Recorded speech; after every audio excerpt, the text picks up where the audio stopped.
How to quit smoking. Who here wants to quit smoking? Don't answer out loud. Don't promise anything. Just honestly ask yourself, do you want to quit or do you want it not to feel bad without a cigarette? These are different things. The first is about freedom. The second is about pain relief. My name is Victor Muck. I am a writer. In my book, My Life, My Rules, I briefly mentioned how I quit smoking. In this video, I'll talk about it in detail, without morality, without lectures, without intimidation. Because if the words harmful and dangerous actually worked, you would have quit already. How it begins. I started smoking at 13. A classmate and her younger sister taught me. I felt bad, really bad. I was nauseous, dizzy. My body resisted, but I continued.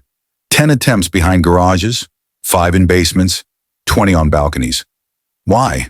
Because I wanted to be an adult. Back then, a cigarette wasn't tobacco. It was a symbol, a pass, a role. I smoked for almost 20 years, and I tried to quit many times, not a couple of attempts.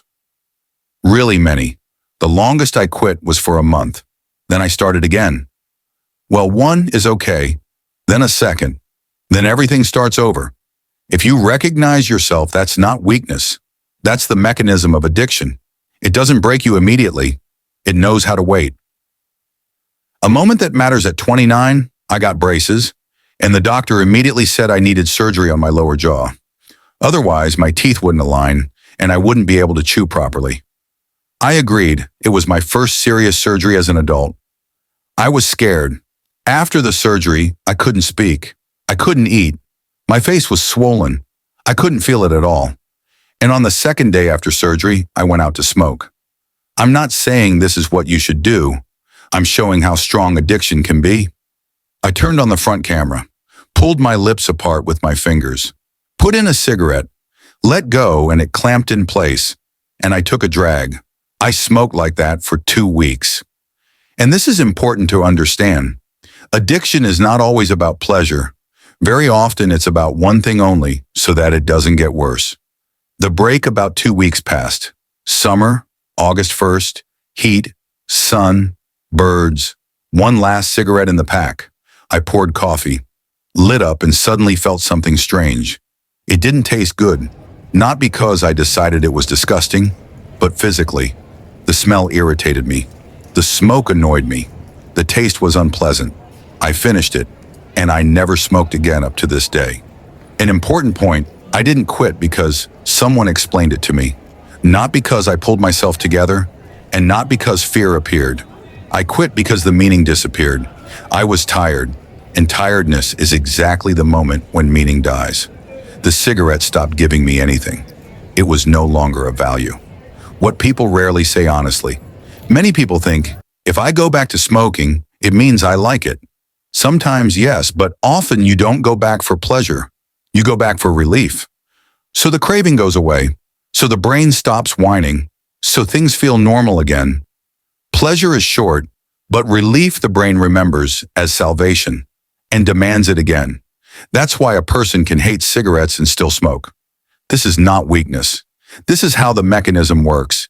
And now I'll say something that is rarely said honestly. If smoking is real happiness for you, if you smoke calmly, without inner war, without promising yourself to quit on Monday, smoke. It's your choice. Life is too short. You don't know what tomorrow will bring. And if it brings you pleasure, don't take it away from yourself. But if you constantly quit, if you endlessly bargain with yourself, if you hate yourself after every drag, then you're already not smoking for pleasure. You're smoking to relieve tension that the cigarette itself creates. It's like drinking salt water to quench thirst. The wrong question. The question, how to quit, is the wrong one. The right question is, what exactly does the cigarette do for me? An escape from reality? A way not to feel anxiety? A ritual? An excuse to step away for a pause? Until you understand this, you'll be fighting the cigarette, not the cause. About willpower.